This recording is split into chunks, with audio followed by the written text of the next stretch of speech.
सलाम दोस्तों, चाइना और ताइवान की भी टेंशन बढ़ती जा रही है। चाइना लगातार ताइवान पर अटैक कर रहा है। अक्टूबर के महीने में हमको चाइना की तरफ से 150 फाइटर जेट ताइवान की एयर स्पेस में देखने को मिले।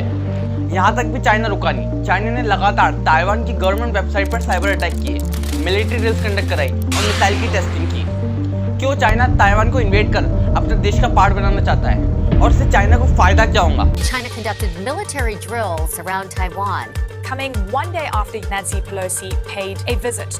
The trip and reached Beijing. And meanwhile, the Chinese authorities announced that they're going to conduct live fire shooting drills for 10 days. The Chinese government cannot dictate who can come and who cannot come.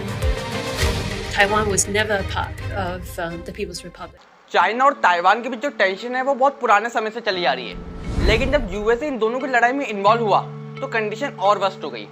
Nancy Pelosi, जो एक American political leader है, वो 2 अगस्त को Taiwan visit करती है।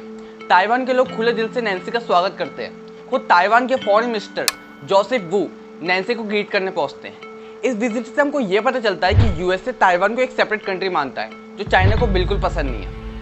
Chinese dictator Jinping का बयान आता है, वो play with fire will perish by it, जो आग से खेलेगा वो उसमें खुद जल जाएगा।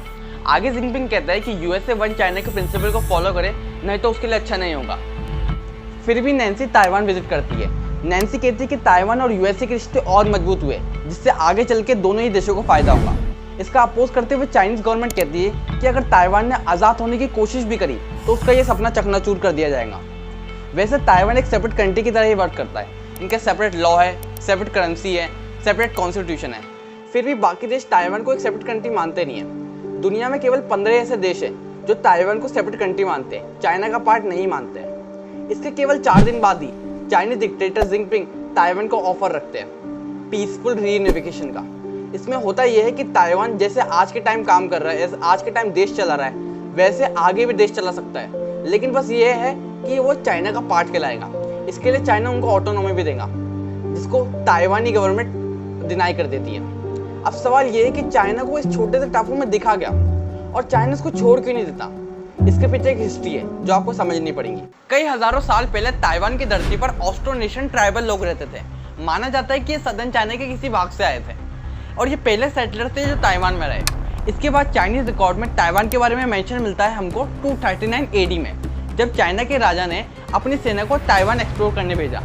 सुनने में बड़ा इनसफिशिएंट सा फैक्ट लगता है, लेकिन आज की डेट में चाइनीज गवर्नमेंट इसी चीज़ को कंसीडर करती है। दोनों देशों की अलग आइडियोलॉजी है। जहाँ चाइनीज डिक्टेटर माओ ज़ेडोंग लोगों को एंटी कम्युनिस्ट होने के लिए मार देते हैं, वहीं ताइवानी डिक्टेटर चिंग काई शेक लोगों को कम्युनिस्ट होने के लिए मार देते हैं। फिर आया साल 1988, जब ताइवान के न्यू प्रेसिडेंट बने ली टेंग हुई। इनको ताइवान में फादर ऑफ डेमोक्रेसी भी कहा जाता है। इन्होंने कहा बहुत हुई डिक्टेटरशिप, अब जनता का राज होगा, जनता की सुनी जाएंगी। आज की डेट में ताइवान फुल डेमोक्रेटिक कंट्री है और फ्रीली इलेक्शन कंडक्ट किए जाते हैं ताइवान में। ऐसा नहीं कि चाइना में कभी डेमोक्रेसी लाने की कोशिश नहीं हुई। साल 1989 में हज़ारों की संख्या में लोग सड़कों पर उतरे प्रोटेस्ट के लिए, लेकिन चाइनीज़ गवर्नमेंट ने ओपन फायर कर दिया। जो भी वहाँ पर प्रोटेस्ट कर रहे थे उनको जेल में डाल दिया। इस वजह से आज तक चाइना में डिक्टेटरशिप चल रही है। ये तो मैंने आपको कहानी का प्लॉट समझा दिया, अब समझते हैं इसका क्लाइमैक्स। यहाँ तक वीडियो पसंद आई तो लाइक करिए। अगर इस वीडियो पे 50 से ज़्यादा व्यूज़ हो जाते हैं तो मैं इसका सेकंड पार्ट अपलोड कर दूँगा, ठीक है? नहीं तो हम आगे जैसे हमारी वीडियोस के टॉपिक्स आते हैं वैसे हम बढ़ते रहेंगे, ठीक है? तो लाइक करिए, शेयर करिए और सब्सक्राइब करिए।